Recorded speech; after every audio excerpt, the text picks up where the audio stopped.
So take a note of this outside temperature. So it's 57, but the humidity is only 24%. So I had an epiphany and I wanted to video about it because it's pretty cool. So I set this rink up, I flooded it November 4th, and it's been less than freezing weather since then. I mean, today it's 57, yesterday it was in high 51. Yeah, I'm skating. Like, I have my ice is probably over 3 inches thick, and on that end, because it gets a little bit more sun, even with my sunshade, it's over 2 inches. So I'm skating, and why I'm thinking like, why am I skating when it's been in the 50s? Like, I would say 80% of November was above 50 degrees, and the lows are getting below 32. I mean, and then we have a like 3 or 4 day really cold snap when it'll be less than 32, and down to the teens. But this is what's happening. This is what's going on. This is my epiphany. So when you have a can that sprays air, what happens? You spray that air and the can freezes. The can gets cold. So what's happening is that gas is a liquid inside the can, and when you press the nozzle, it turns to a gas. So when liquid turns to a gas, the molecules increase in speed. Well, in order for those molecules to increase in speed, they need energy. So they grab energy from the surrounding air, and that's what allows those molecules to speed up, and from that, for that liquid to turn to a gas. So here we got a similar effect happening. So this ice is solid. So, and it melts a little bit when it's 50 out, right? But that water, because the air is so dry, I showed you the 24%, that air, there's an equilibrium happening, and that air is sucking that moisture out of this water, and it's creating a gas. It can't see it. It's called evaporation. But again, that air, that water, I mean, needs energy to turn into gas, and it's going into gas because of the equilibrium it's seeking with this dry air. So guess what? As that water is changing to gas or water vapor, it needs energy. So it's sucking, even though the air is 57 degrees right now. That ice is not nowhere. It's not getting touched by that because it's creating its own like cooling effect with all this evaporation that's happening. So yeah, so like, and then night comes, it drops to below 32 degrees, and boom, we get that ice actually strengthens because whatever is not evaporated, all the melt refreezes, and I've seen the ice increase in thickness even though it's 50 degrees during the day. So basically that's what's happening. It's this evaporation is increased in our drier climate, and we are not really losing ice even though it's been super mild.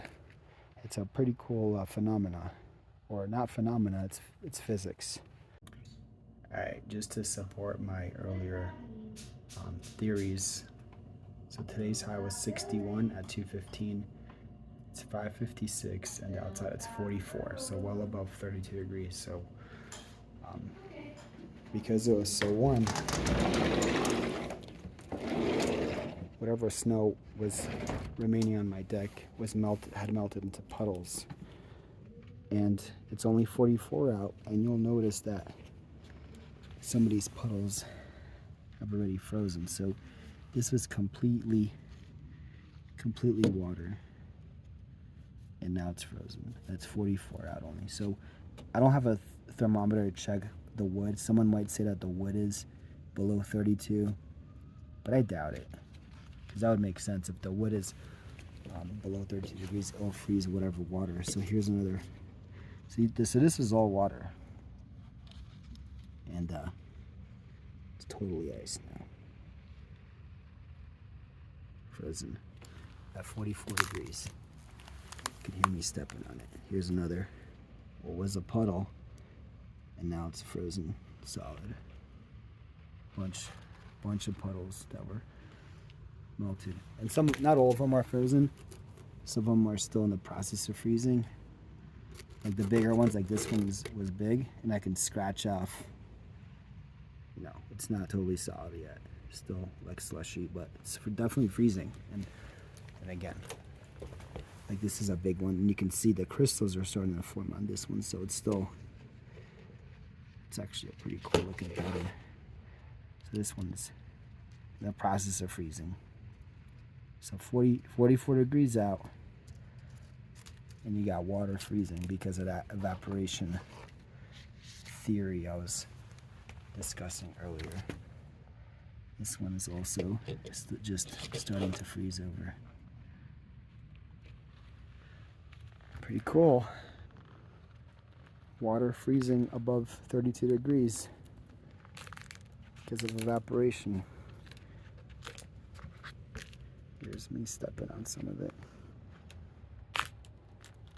All right, it is 7:36 the next morning, and this is where we're at. So 27 degrees this morning, so it's 63% humidity because it's more humid in the mornings. And then last night, 36, or the max temperature was 36. So at 12:18, it wasn't even below freezing. I think if I go to graph, it should tell me when it finally became below freezing. So yeah, it looks like it hit 32 at 2 a.m. 1 a.m. Okay, so yeah, 2 a.m. So 2 a.m. or no, it's 34 at 2 a.m. 3 a.m. is when it hit 32. So, and then it jumped up to 33 for a minute, went to 32.29. So those were overnight temps.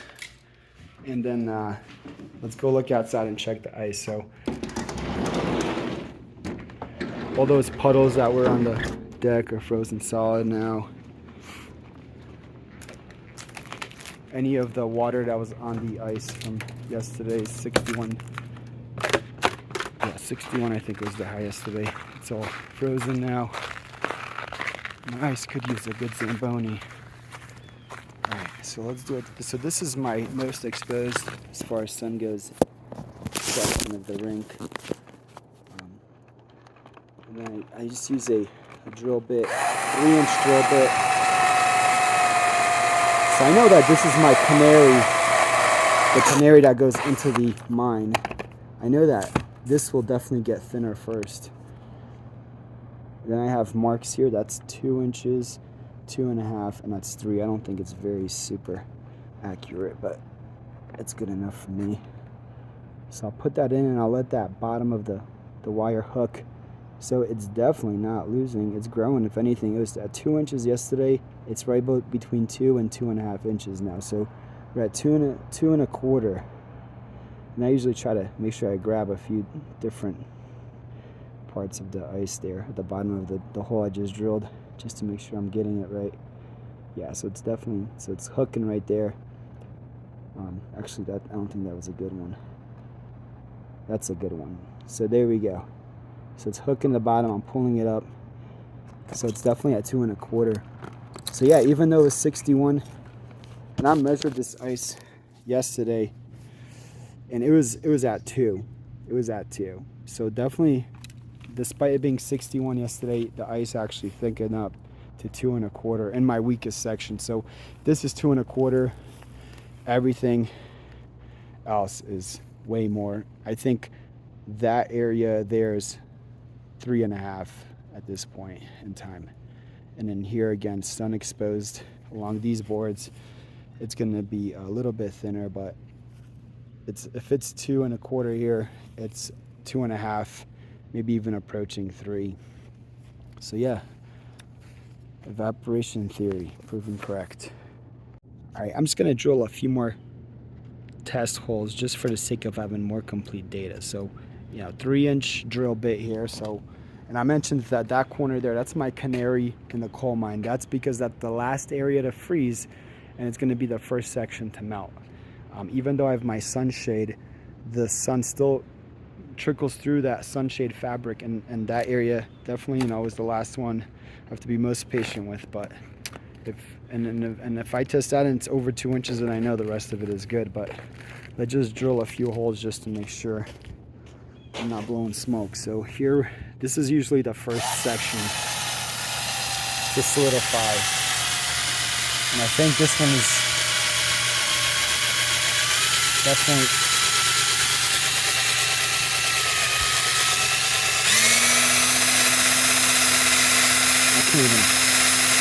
Alright, I can't even get through there.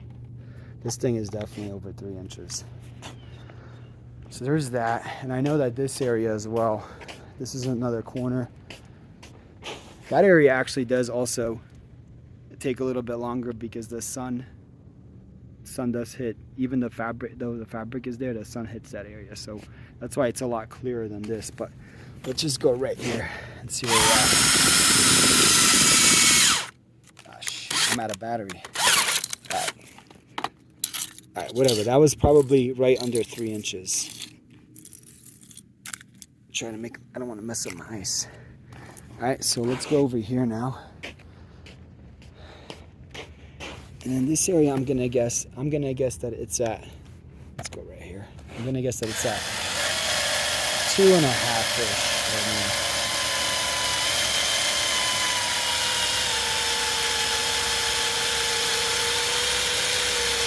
All right. So I'm my 3-inch drill bit. I'm just gonna stop there. Yeah, I'm like barely getting through to the bottom. And this is 3 inches. So yeah, there you go. So evaporation theory again, because we have low humidity here in Colorado, the evaporation of the melt, even though it's 60 degrees yesterday, it's gonna be 55 today. The evaporation from whatever has melted keeps that ice cold and prevents a rapid melting of the ice. So I can skate even when we have a whole week. I think we have 5 more days of 50s before it gets cold again. I think I'll be fine skating every day, every morning at least.